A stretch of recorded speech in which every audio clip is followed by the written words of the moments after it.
Hi, I'm Tim Roble, and welcome to my impromptu review of the Haibike 7.0 All Mountain xduro line.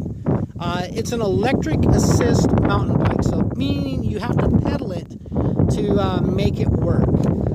Real quick, let me tell you why I chose this bike over just about everything that I rode. I went to the Revolution Bike Fest out in Irvine and rode all of their electric bikes they had available. Primarily, I was there to check out Haibike, which probably a month before that I had never heard of Haibike at all, and to ride the Specialized Turbo Levo. Why I wanted to go to an electric assist mountain bike versus a normal mountain bike is I feel like you kind of get a lot for your money, and for myself it enables me to go to places that I normally wouldn't go on a mountain bike. Primarily I use my mountain bike to train for everything extreme enduro that I do on motorcycles. So I run, lift weights, and ride mountain bikes. Sometimes we do different road trips on the bikes, and I got set up with a DC charger on this also, so I got an AC and a DC charger for it. Why I chose this specific bike is it's got the Bosch drive system and the 27.5 wheels by 3.0. So it's a 3-inch wide tire on it. It also has the Magura brakes. So I rode a lot of bikes, including that Turbo Levo, and the first thing I knew I was going to have to do on that bike was get rid of the brakes and put something on that actually worked. This bike comes stock out of the box, just like you see it, with the Bosch drivetrain and dropper seat post. Probably the best seat that I've sat on ergonomically for mountain biking ever. Super stoked, as you can tell, about this bike. Talk about riding some stuff that I normally wouldn't ride. I mean, this is out behind Cal State, and basically I rode up this, up here, and then dropped down, and then rode the uphill here, and I'm getting ready to do this really gnarly technical section going down. After I leave here, I'll ride across town, and then I'll head right out over here in those mountains to those towers, and I'll ride up that first little part. I'll have to push the second. That being said, why did I choose the Bosch over the Yamaha motor? Basically, you can kind of get the same bike setup componentry with the Yamaha motor in it. The Yamaha has 2 chain rings up front versus the Bosch has this real little chain ring and this little idler pulley there. Runs back to keep the chain from slapping and everything.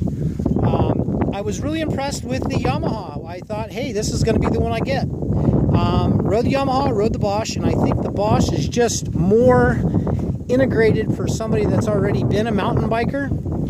There was like 5 different people there, and I think 4 of them like the Bosch and 1 like the Yamaha.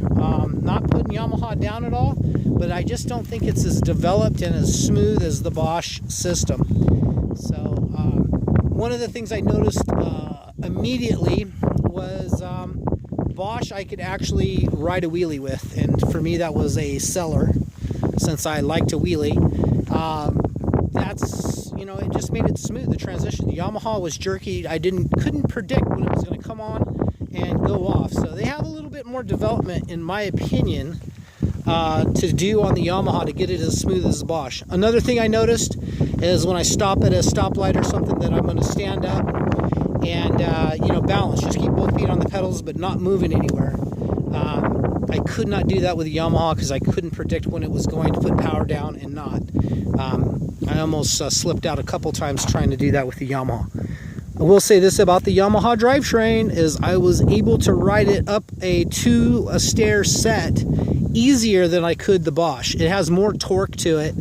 I'm 6'3", 250 pounds, and the Yamaha is a more torquey system where the Bosch actually prefers to be spun. So for you guys wondering how this all works, it pedals just like a normal bicycle. There's no throttle, no anything weird. It's a standard like 1x11 drivetrain. This right here is your dropper post and your Dior shifting. Over here is the little pad. Let's see if I can get this in the... There we go. So I've been pedaling around in eco mode. On a normal mountain bike, I pedal up maybe about 9 to 10 miles an hour up the hill to get up here. I noticed in Eco, I could pedal about 13.5 to 14 miles an hour. I thought that was pretty awesome. And then for each one that I go up, Tour, I get about a mile to a mile and a half faster.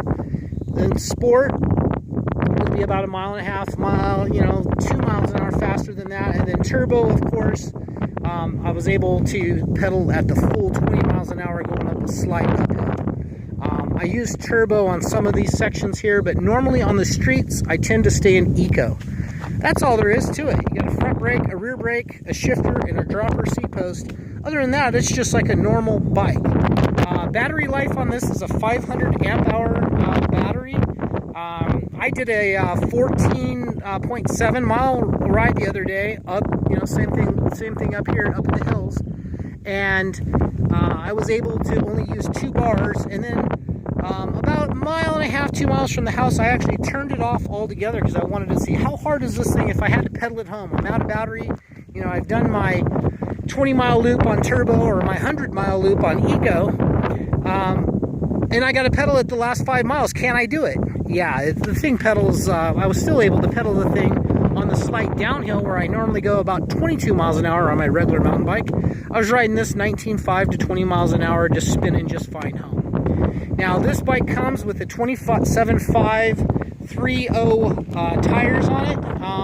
I have to say, I think that's amazing. Traction-wise, I say we're pretty close to a 26 by 4, 4.5. I've ridden standard fat bikes, and I've ridden a few electric fat bikes. What I did not like about that tire and wheel combo is it was so big that it was hard to turn in. And all the demo bikes that they had there from Haibike still had like a, I think it was a 27.5 by 2.3 or 2.5. And there wasn't, in my opinion, there wasn't enough tire under those bikes for this type of bicycle. I was always out riding the tires. Now I feel like I have a very balanced, well done drivetrain. Here again, the Magura brakes on this thing are amazing. I can sit my 250-pound butt on the seat and with one finger lock up the rear brake. Plenty of modulation power, plenty of stopping and lockup power. So that's everything that I look for in a brake. Now the geometry on this bike, you can see, is kind of laid out. It's kind of raked out, which is good because getting ready to ride this extreme section, it's gnarly. It's stuff that I would ride on a motorcycle, but it would be tough. I'd prefer to do it on a trials motorcycle than a regular full-size bike. But doing it on this is pretty good. There's a couple sections. Last time I did go over the bars. So my fault. I kind of put it down into a rut, and we'll see how it goes this time. But anyway, as you can tell, I'm excited about this bicycle. I'm super stoked. I just wanted to do a quick, here we go, 8.5 minutes later, a quick review of what I thought. But, my highlights: 150 millimeters of suspension, a 3.0 tire, a saddle that works outstanding, and I can pedal the thing anywhere.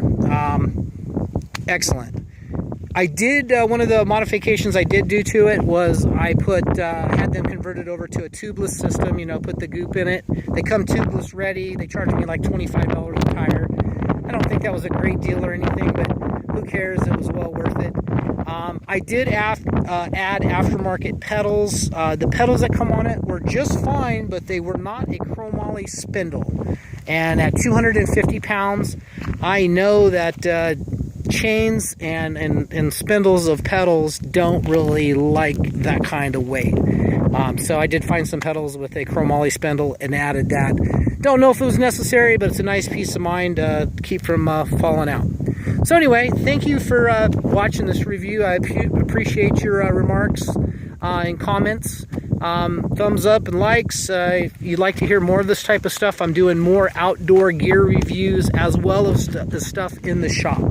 So thank you for watching. Hit like and subscribe, please. And I'm Tim Roble, and I'll catch you here next time.